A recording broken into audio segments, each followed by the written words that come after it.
किसान भाइयों, मैं दशरथ धाकड़, आप देख रहे हैं डी फार्मिंग यूट्यूब चैनल। आज के इस वीडियो में हम मूंगफली की पैदावार बढ़ाने वाले कुछ ऐसे खादों के बारे में बात करेंगे जिनका प्रयोग आपको अपनी फसल में अलग अलग स्टेज में करना है, जिससे आपकी मूंगफली से आपको ज़्यादा उत्पादन मिलेगा। मूंगफली एक तिलहनी फसल है और इसकी खेती मध्य प्रदेश और राजस्थान के अधिकतर क्षेत्रों में की जाती है।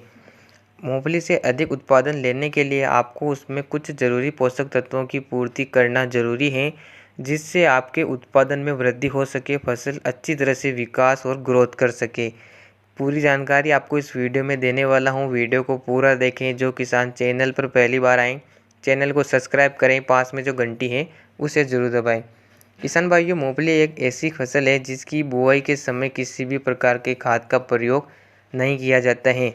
ऐसे में जब फसल 20 से 25 दिन की स्टेज में आती है तो इस समय आपको मूंगफली में पहला खाद देने की आवश्यकता पड़ जाती है।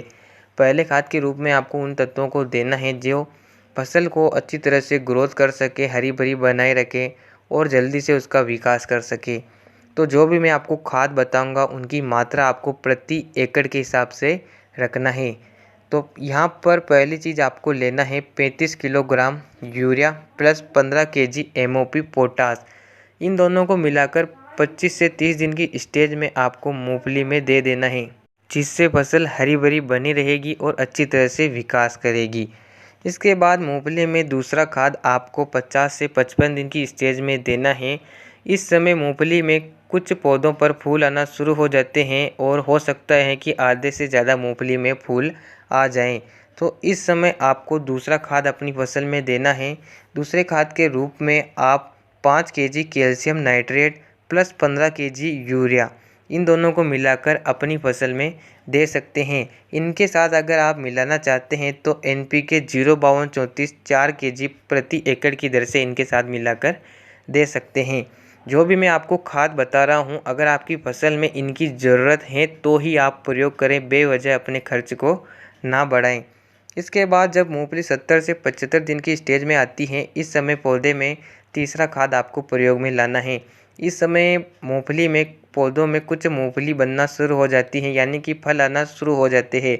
तो इस समय आपको माइक्रो न्यूट्रिएंट्स फर्टिलाइज़र यानी कि इफ्को की सागरिका 5 किलोग्राम प्लस इसके साथ 4 केजी NPK 0050 दोनों को मिक्स कर अपनी फसल में डाल देना है, जिससे जो फल बनेगा वो फल अच्छी तरह से विकास करेगा और फलों की संख्या में भी वृद्धि होगी।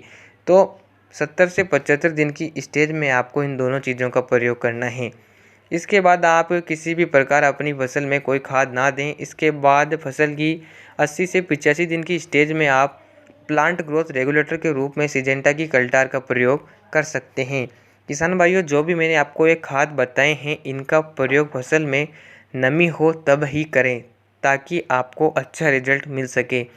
इन खादों का प्रयोग करने से फसल में आप ज़्यादा उत्पादन ले सकेंगे, मूंगफली अच्छी तरह से बढ़वार करेगी, हरी भरी बनी रहेगी और जो नीचे ज़मीन के अंदर मूंगफली फल बनेगा उसकी संख्या में भी काफ़ी ज़्यादा वृद्धि होगी, तो जिससे आपके उत्पादन में भी काफ़ी बढ़ोतरी देखने को मिलेगी। तो इस प्रकार आप मूंगफली के उत्पादन को बढ़ा सकते हैं।